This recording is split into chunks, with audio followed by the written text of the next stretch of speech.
Pastarosiomis savaitėmis Lietuvoje kilo didžiulės diskusijos dėl LRT įstatymo pakeitimų. Siūloma supaprastinti generalinio direktoriaus atleidimo tvarką, įtvirtinti slaptą balsavimą ir peržiūrėti valdymo modelį, kad jis atitiktų ES reikalavimus. Kritikai įspėja, kad tokie pakeitimai gali kelti grėsmę visuomeninio transliuotojo nepriklausomumui, todėl prie Seimo jau vyko masiniai protestai. Šiame įraše aptarsime, kodėl buvo pasiūlyti tokie pakeitimai, kodėl kilo toks konfliktas ir kokios to pasekmės gali būti valstybei. Lietuvos radijas ir televizija arba sutrumpintai LRT yra Lietuvos valstybinis transliuotojas, kuris visas priklauso tik valstybei ir jo veikla yra reguliuojama atskirų įstatymų.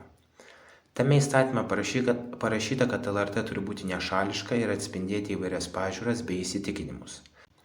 Tai atspindi nešališkumo požiūrį į žiniasklaidą, kur yra tikimasi, kad žurnalistas padės į šalį visas savo asmeninės pažiūras ir vienodai leis visoms pusėms pristatyti savo pažiūras sąžiningoje ir nešališkoje diskusijoje. Tačiau aišku, kad realybėje niekas šito principo nesilaiko. Dauguma žurnalistų dirbančių tiek LRT, tiek ir kitose pagrindinėse Lietuvos žiniasklaidos priemonėse turi progresyvias kairiąsias pažiūras ir yra asmeniškai palankūs šitoms politinėms partijoms.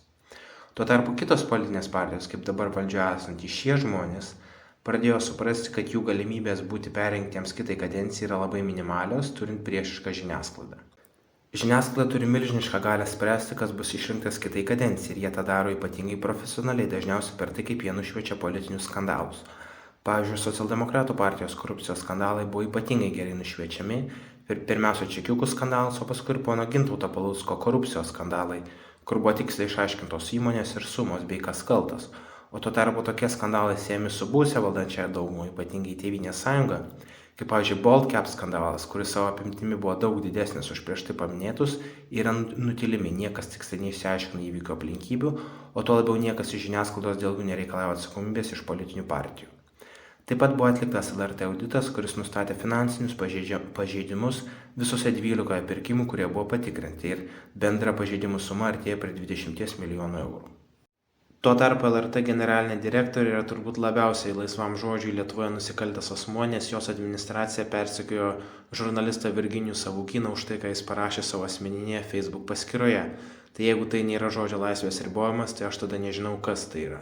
Todėl socialdemokratų nuoskaudos žiniasklaidai kaip tik ir paskatino juos imtis LRT pertvarkos. Pagal įstatymą aukščiausias LRT valdymo organas yra taryba. Jie atstovauja visuomenės interesams ir prižiūri LRT veiklą.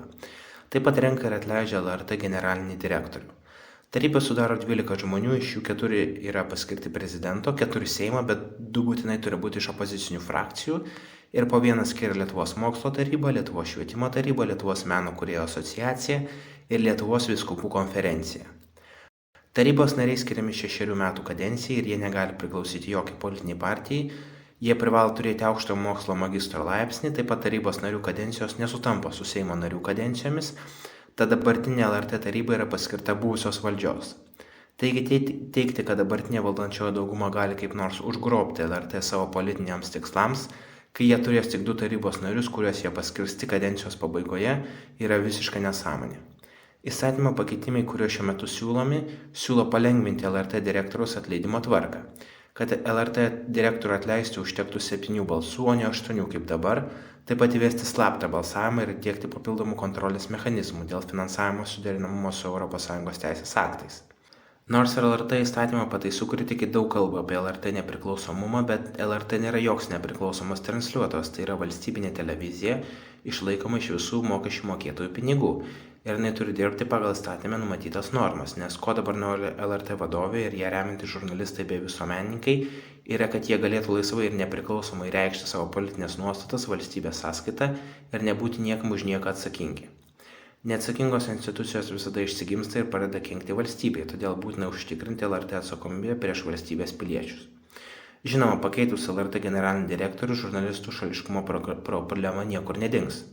Todėl galbūt mes turėtume pereiti labiau prie amerikietiškos žiniasklaidos modelio, kur skirtingos televizijos palaiko skirtingas politinės pažiūras ir net nebando būti objektyvios, o žiūrovai renkasi, ką žiūrėti pagal savo įsitikinimus.